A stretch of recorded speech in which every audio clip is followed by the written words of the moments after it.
Greta Van Stussen had Netanyahu on. Have you seen this interview yet? Yeah.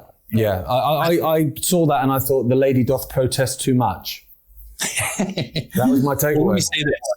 Just the fact that that was asked on television, despite her viewpoint, should let you know that this conversation is being had about Israel and in regards to Charlie. You have that kind of unnerving statement by Harrison Smith of InfoWars just about a week before the assassination, when someone calls in, asks about Kirk's positions in the Middle East, and he says that he has talked to one of Charlie Kirk's best friends, and he said he was fearing that Israel would kill him.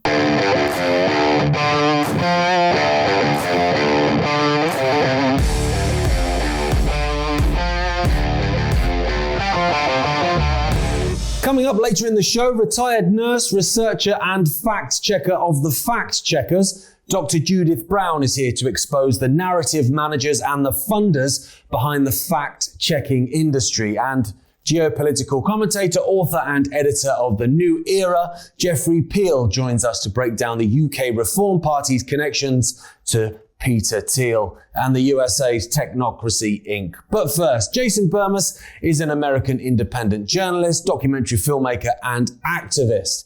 Jason has consistently ran head-on at controversial topics and has long called for government transparency across the board. At a time of great uncertainty in the United States and indeed the world, calm and reasoned voices have never been more important. Jason, welcome to the show. It must be a strange time for yourself and others doing what you do in the USA in the aftermath of the assassination of Charlie Kirk, because essentially he does what you do, right? Well, let me say it like this. I actually got a call from my brother probably about 20 minutes after the incident. That's how I found out. I was on the road. I was in DC. I was supposed to be introducing Tucker Carlson in only a few more hours, or it was either that or the next day. I'm trying to place everything together. In fact, I think it was the next day. I think the assassination took place on the 10th. I was speaking at the 11th. But when he did tell me that, first of all, I was disgusted. I got sick to my stomach. I've never met Charlie. I don't know Charlie.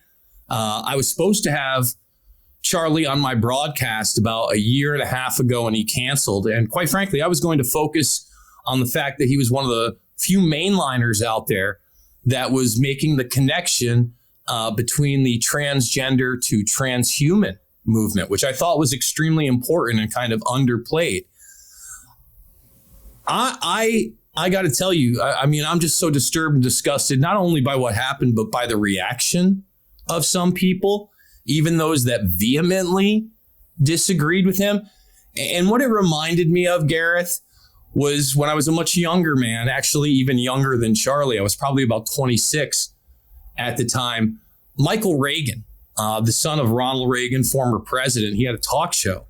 And he had essentially called for me and the other two filmmakers to be shot in front of the firing squad.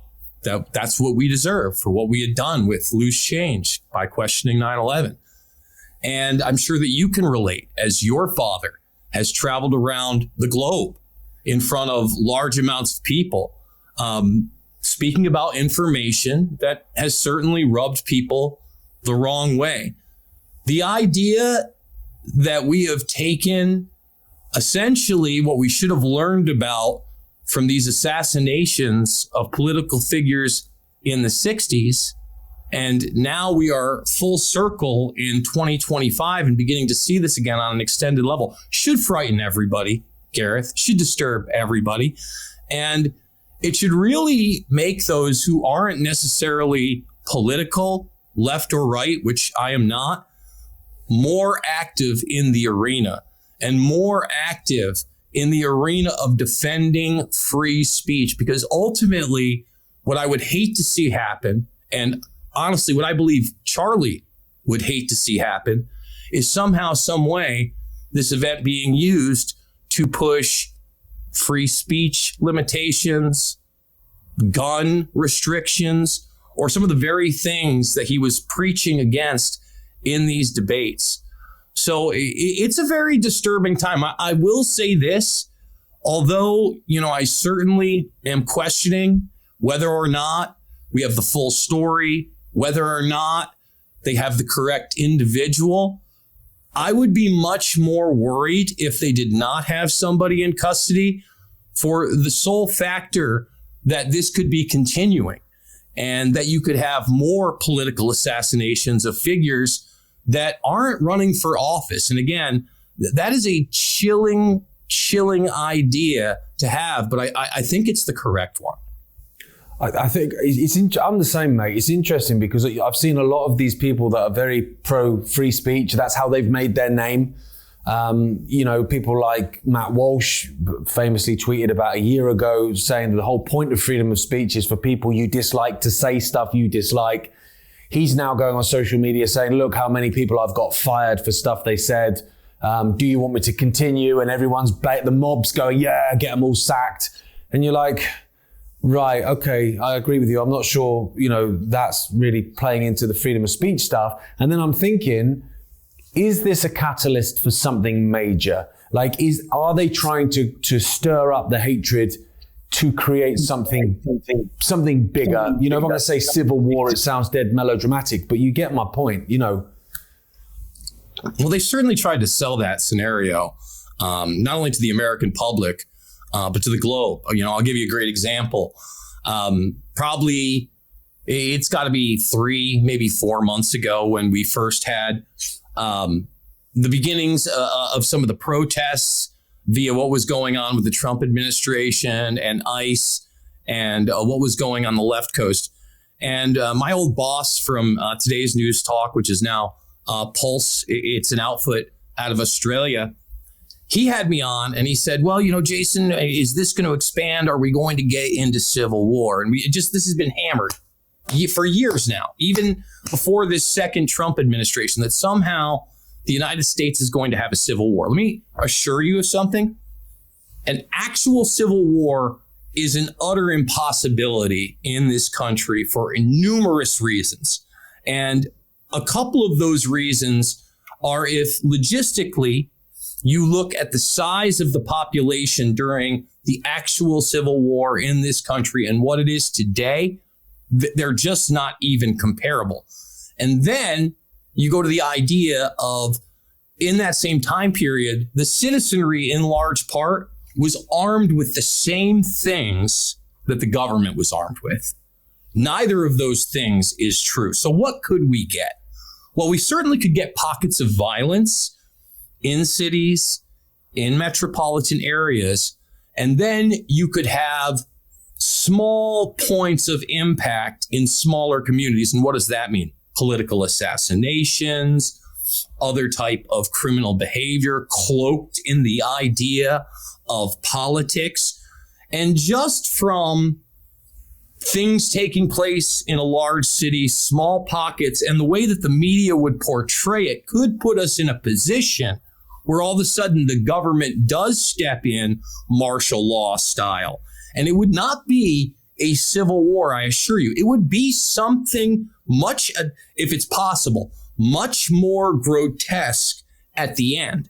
Because at the end of the day of the Civil War, we did heal in large part. We did come together. Are there cultural differences in this country? Absolutely. It's kind of funny, Gareth. A lot of people don't believe this, or probably won't believe this when I say it. But when I was a kid, a teenager, I must have been either in late middle school or early high school, we'd always had kind of this gag where people would talk about people from the South really believe that they're the ones that won the Civil War. And sure enough, absolutely. I remember we met a bunch of kids on a field trip in the South, and they were spending the week there. So we were able to spend some time with them outside of school, and we brought it up, and very much so. They felt like they had won the Civil War, or the North didn't completely win. So in that time frame in this country, things were kind of taught a little bit differently across the board. I really do feel we've lost that. I don't know whether or not that was positive or not, but it shows you the massive amounts of spin, if you will, that can be placed on major events and have a huge cultural impact into generations. And right now, this is something that I don't believe is being spun by region, but unfortunately by political ideology. Okay. And, when you look at these political ideologies, in many cases, they are extremely poisonous. You just pointed out the fact that you have so many people on the quote unquote right wing, the supposed champions of free speech at this time, going out and trying to get people fired. In fact, J.D. Vance, the vice president of the United States, actually instructed people to do that same thing. Look, I don't like the celebration of death. In fact, I learned a long time ago that even if it's somebody that I think is completely reprehensible, I do not celebrate their death. And I'll bring you back to that story. I don't know if you remember, Gareth, but there was a press secretary named Tony Snow under the W administration, the Bush administration. And he passed rather young. And it was probably about 15 years ago. And I had put up a social media post saying, thinking I was clever, saying it's snowing in hell. And I was contacted by a fellow radio host. And he said, man, I knew Tony. And I knew him beyond him because, he had worked at Fox News before that, before becoming the press secretary. He's like, he had a family. He was a good man. I may not have agreed with his politics, but we certainly don't have to bask in his death. And that really hit me. I said, you know what? You're right. I'm like, even on the day that Dick Cheney goes, I'm not celebrating. It's not going to happen because I wouldn't want people to celebrate my death. And that is yet another thing that just exploded in my mind. How many people would have cheered, 15, 20 years ago when 9/11 truth was at its peak, had I been executed in front of a bunch of people? How many people would cheer today? And that is something that is extremely unsettling because, as you know, Gareth, I'm not perfect. I'm a human being. I'm going to make mistakes. But sincerely, I believe that I've got nothing but love in my heart. And I don't wish death and destruction on my political enemies or enemies in general. I want to make the world a better place. And in order to do that, you've got to start with not only how you're thinking, but how you act in certain situations. And there are going to be times where maybe your instincts aren't the best and you got to take a step back. And I'm seeing very, very little of that right now, which is extremely troubling and unfortunate. This is my issue with that, mate, is like you said, you're a really nice guy. You've got love in your heart. You're about unity.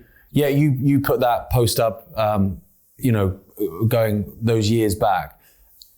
Everyone makes mistakes. Everyone says things that they might think afterwards, I probably shouldn't have said that. That was a bit stupid. That was a bit rude. That was a bit nasty. We've all done it.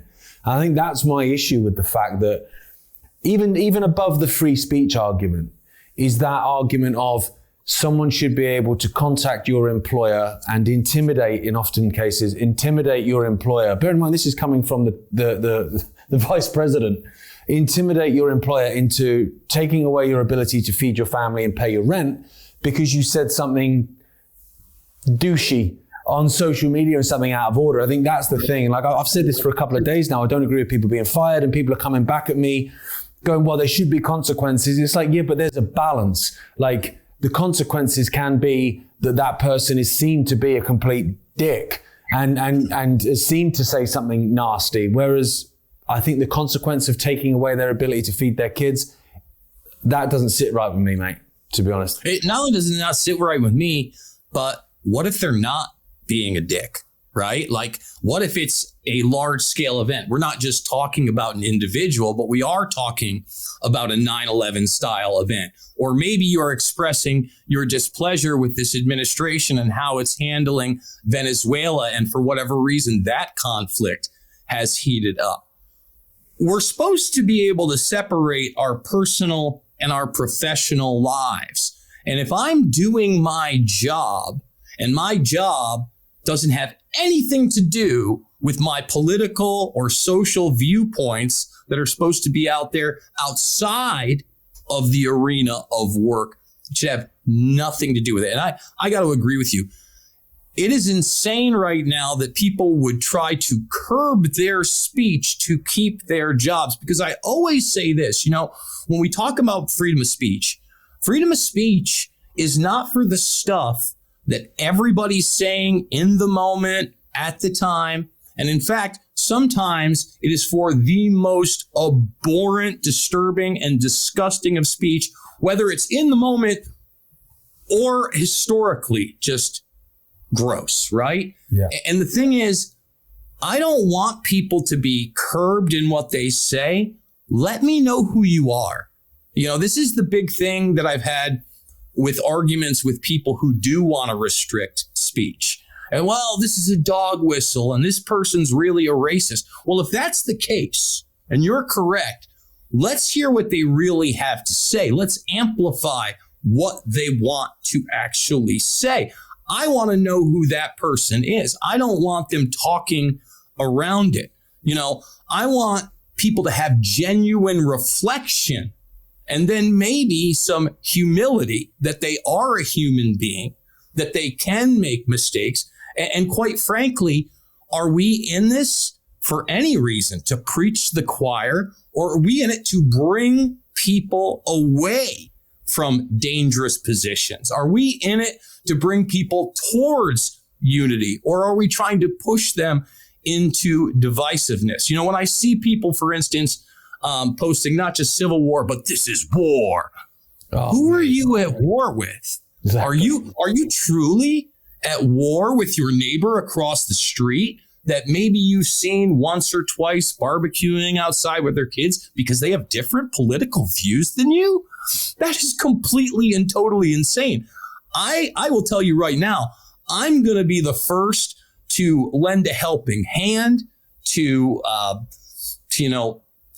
help somebody carry something in, to possibly jump their car if their battery dies, despite their political beliefs. I could care less about those things and more about the community that surrounds me and the fact that they're able to have a family, to live like they want, to have the opportunity to make a living for that family, just like you said prior. So again, I really, really believe, and the media, unfortunately, is playing into this, that we are moving in the wrong direction.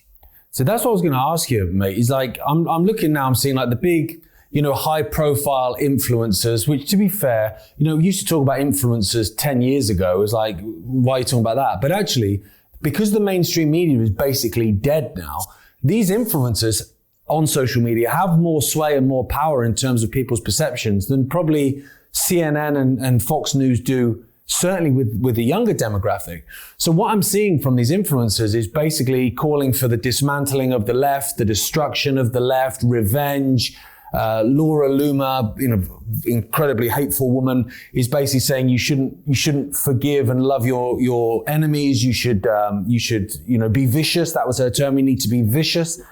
Is that something that's just social media being social media, or is that something that's genuinely an opinion that's growing on the streets of the USA? Unfortunately, I think it's both, right? You certainly have those individuals that are stoking that anger.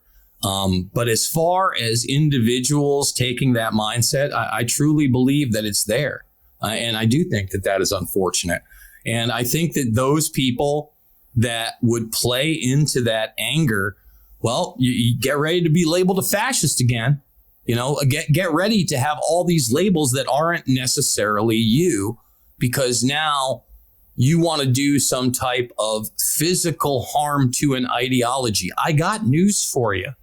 You can't do physical harm to an ideology, whether that's liberalism or conservatism.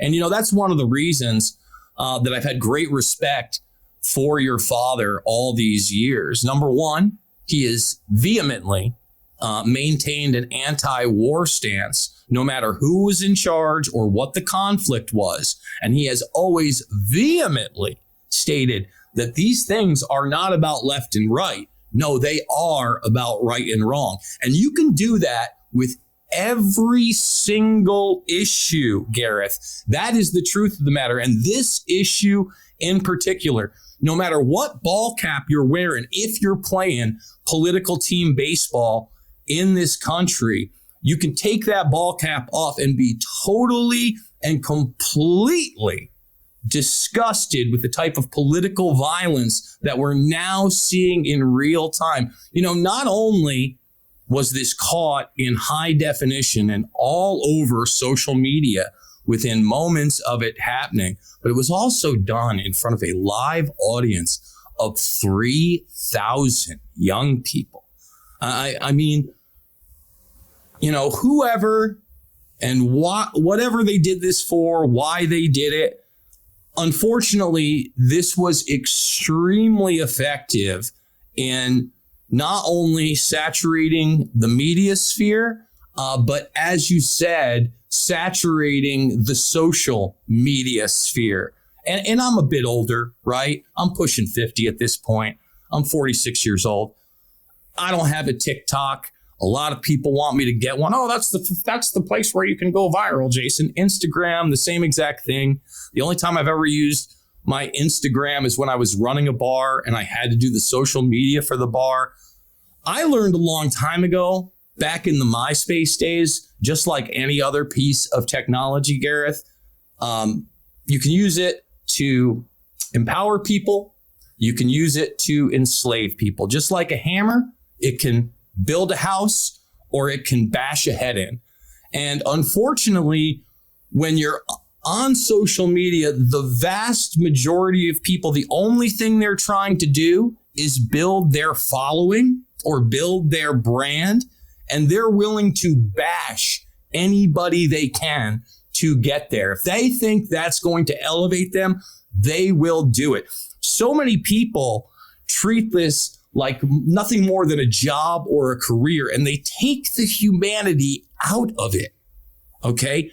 That, again, especially living in the post-truth world, which we are fully in right now, okay, is extremely dangerous and volatile. And again, I hope it is a reflective moment for that younger generation of, you know, younger 30-somethings all the way down into teens, that maybe a reaction video celebrating a political figure that you really didn't know anything about, that at best, maybe you watched a couple clips of that person. You certainly didn't watch him debate for a few hours, even one time, and you're going to give your take on how you're happy or how that person deserved to die.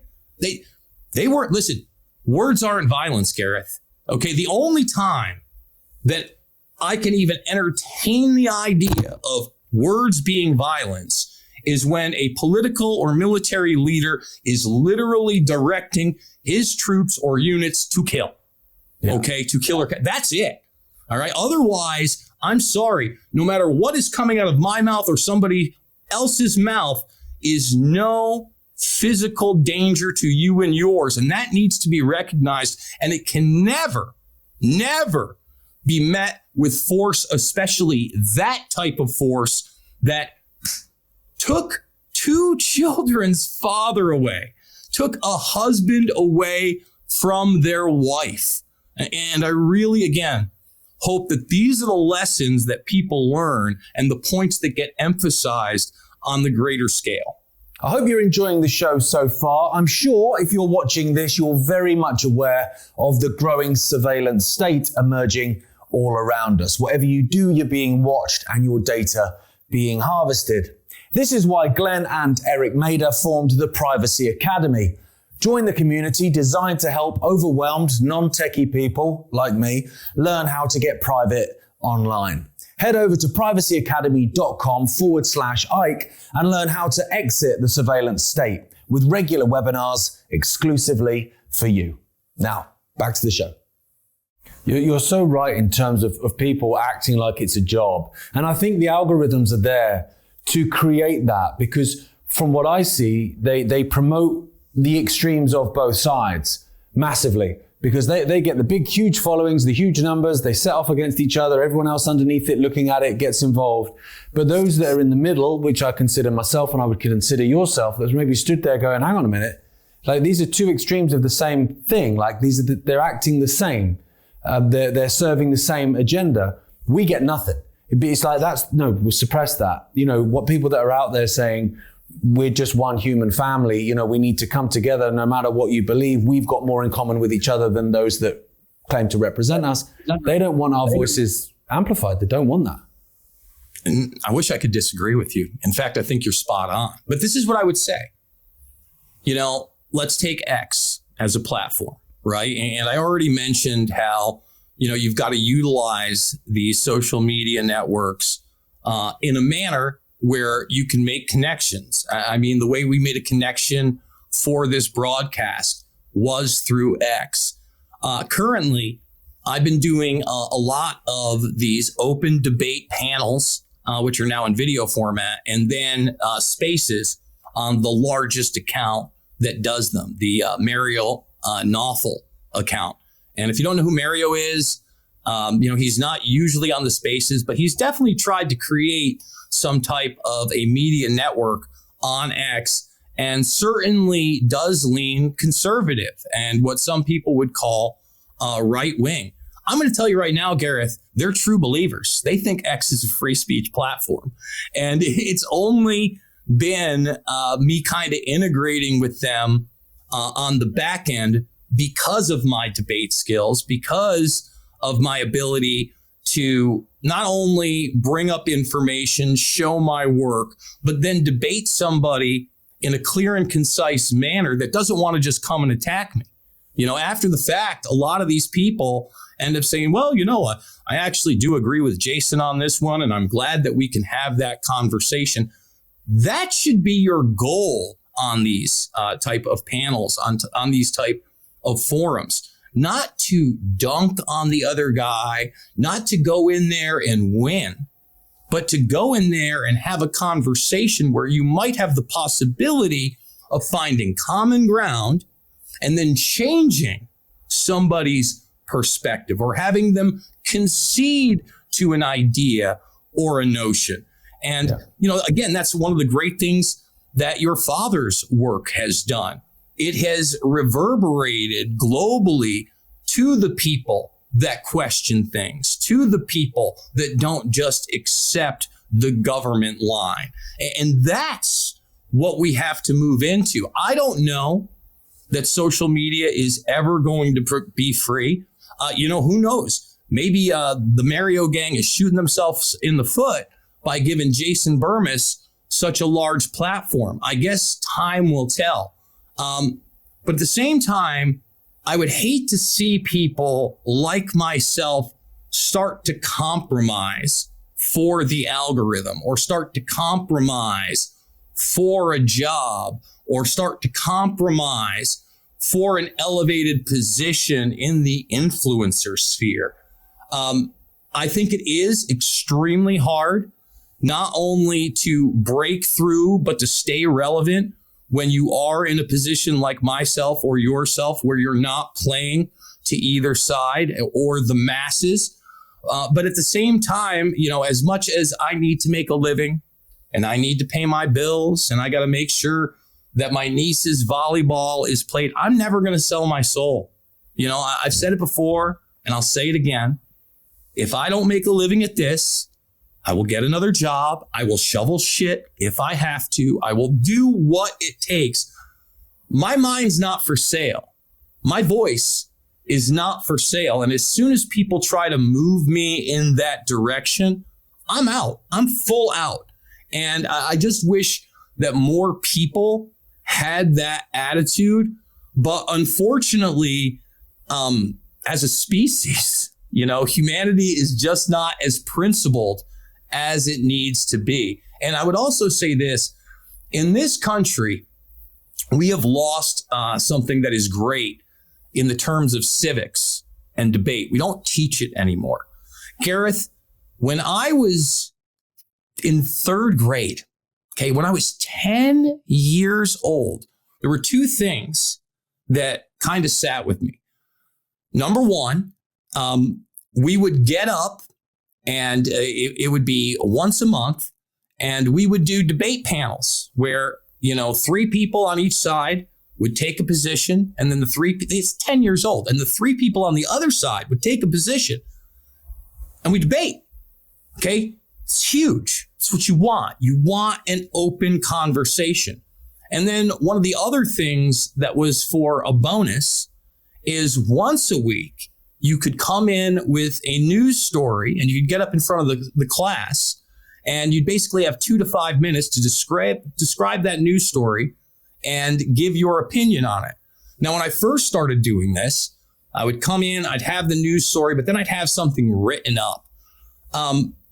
Very early on, maybe within the first 2 or 3 of these that I'd done for extra credit, I no longer even had to write anything down.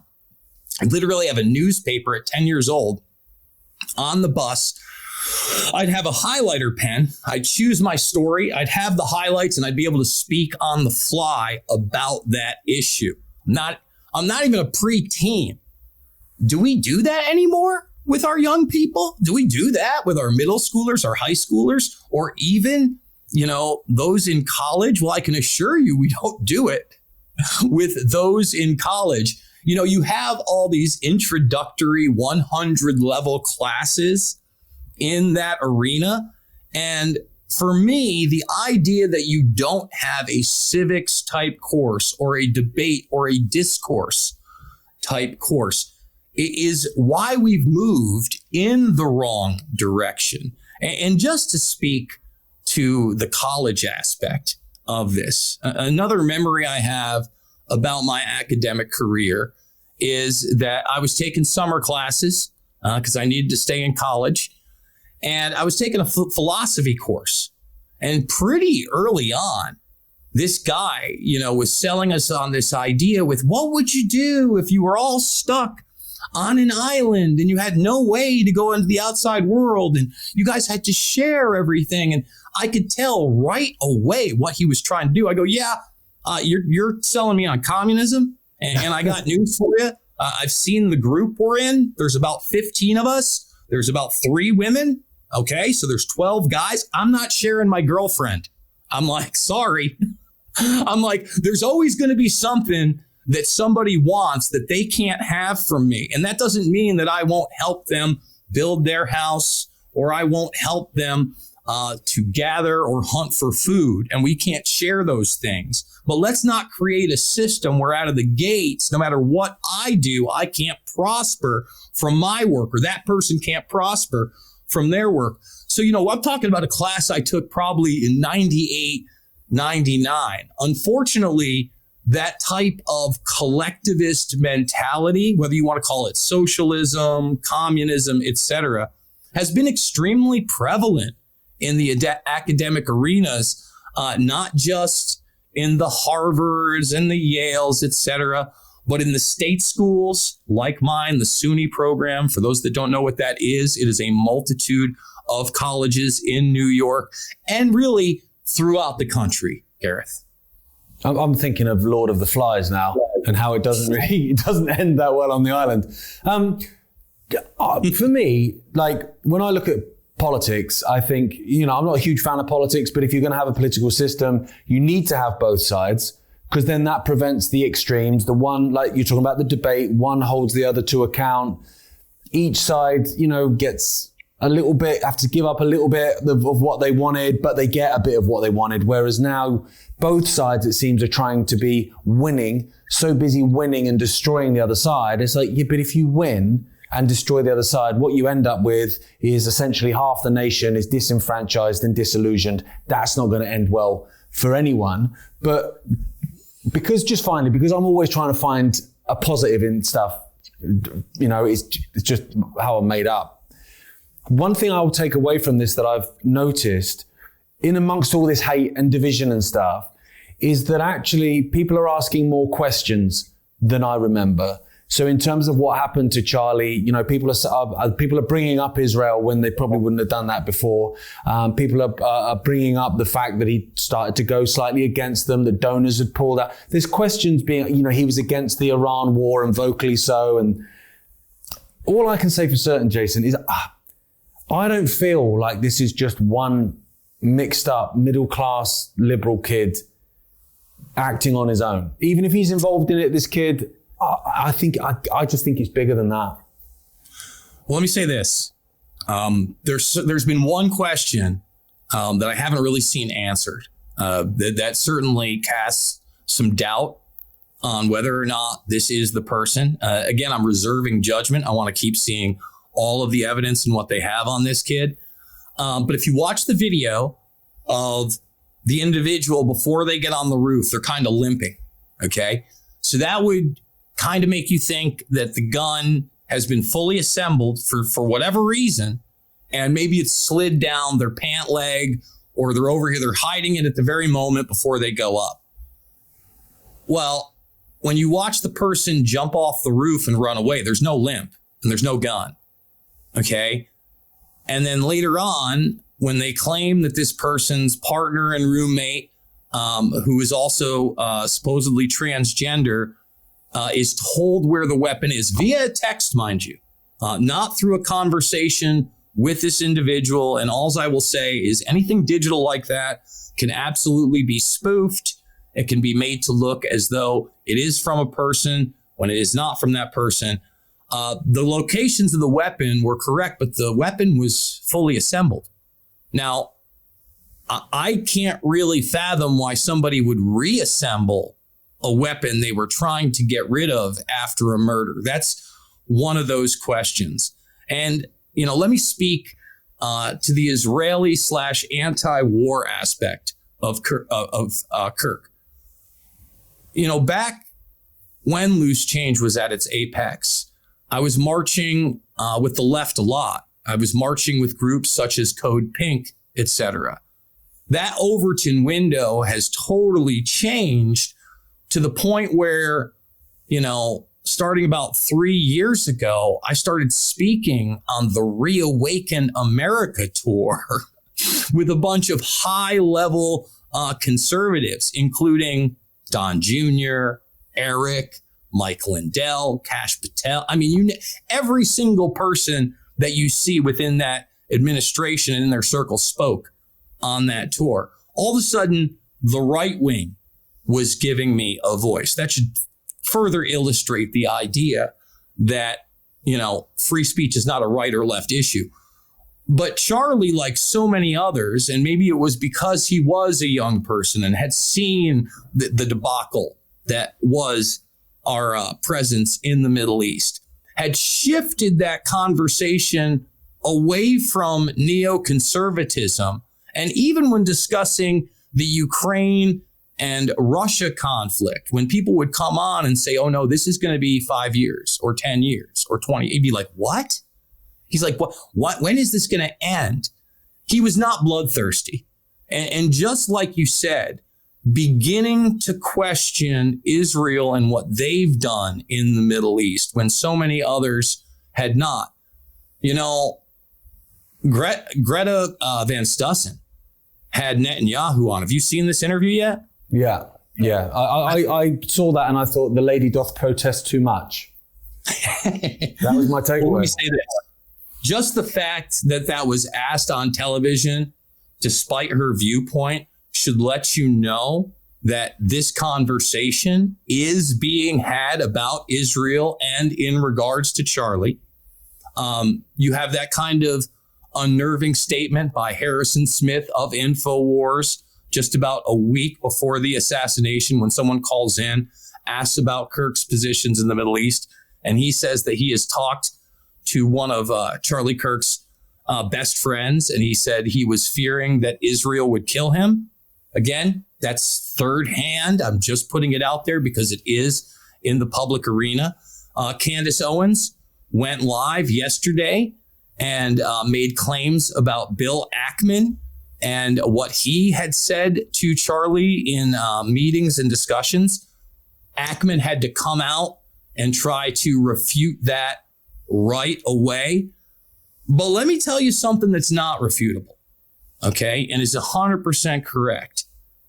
Tucker Carlson, who actually did cancel for the Turning the Tide 9/11 event, and this was a big event, Gareth. You know, we had Ron Johnson, current U.S. Senator there. We had Kurt Weldon, the former congressman that had brought Able Danger to the table and actually had hearings in the United States on it. We had Dennis Kucinich, who had been vehemently anti-war and actually impeached the Bush administration on 30 plus articles, the last 3 of which were actually in regards to 9/11. We had Dana Rohrabacher there. This was an individual that I specifically remember back in the day before we invaded Iraq being on Real Time with Bill Maher and saying that these people, once we took out Saddam, they would be throwing flowers at our feet and thanking us. All of those individuals were there to say, hey, we've been lied to about 9/11 and we need the truth. Well, Tucker Carlson was about to put out a 5-part documentary series on 9/11, and that has now been postponed. And how did he tease that, Gareth? Well, he went on Piers Morgan and started talking about the Israeli spy ring that had been picked up prior to 9/11, the quote unquote dancing Israelis that were picked up on 9/11 and those picked up after. Charlie Kirk and Tucker Carlson were extremely close. Can you imagine a world, and I could have imagined it, only a day prior or only moments prior to Kirk's assassination, that Tucker Carlson puts that first video online.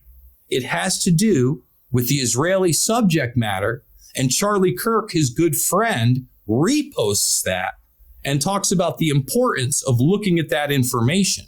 Now, if you have somebody that is 31 years old with as much political power and financial backing as Charlie Kirk, this isn't a Steve Bannon, maybe dipping his toes in, etc. This is somebody with a much cleaner slate doing that. That's going to cause problems and issues with that younger demographic, and therefore the greater demographic of not only this country, but the world. So look, I'm waiting to see this Tucker Carlson documentary as of yet. I don't know when he plans on releasing it, but I also think that would have been problematic for a lot of people if all of a sudden Charlie Kirk, this somewhat mainline conservative individual, started questioning 9/11. 100%, mate. 100%. I'm with you. I'm reserving judgment, but at this moment in time, I'm not the lone wolf. It's too Lee Harvey Oswald for me, mate. It doesn't feel comfortable. Just finally, Jason, where can people find you? Where can people? Because obviously you're speaking all the time. You're always, obviously you've got your podcast, but you're speaking at these panel events and on these spaces as well. So where can people find you? Everything is at Jason Bermas. That's BERMAS. That's where you can find me on X. I'm also on Rumble, Rockfin, but somehow, some way, Gareth, after 5 years of literal stagnation, of not just 0 followers, but literally negative followers on YouTube, somehow in the last 5 months, we've been able to gain about 4,000 subscribers. We're still not monetized, and we're not expected to be. No.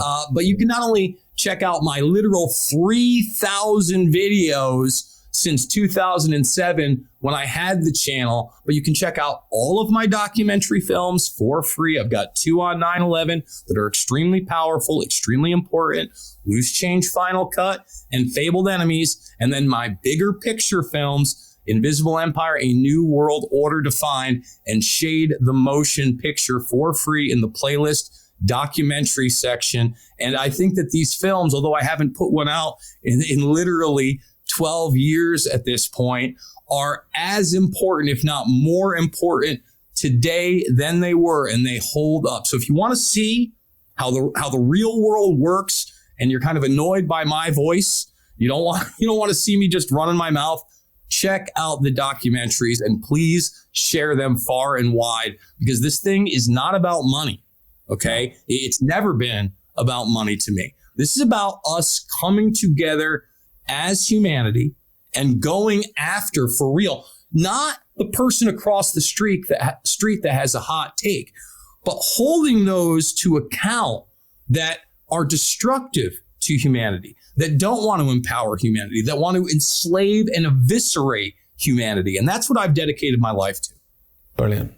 Cheers, Jason. Thanks so much for joining us, mate. Most people watching this will have almost certainly watched Loose Change. For one, that was a game changer for a lot of people. It's time to make another documentary then, mate. 12 years, too long. It's not like you've got nothing to make a documentary on nowadays, mate. And there's going to be plenty more in the future. But cheers for joining us, mate. I love talking to you, and I'll catch up with you again shortly, I'm sure. Thank you, Gareth. Take care, pal. Bye, mate.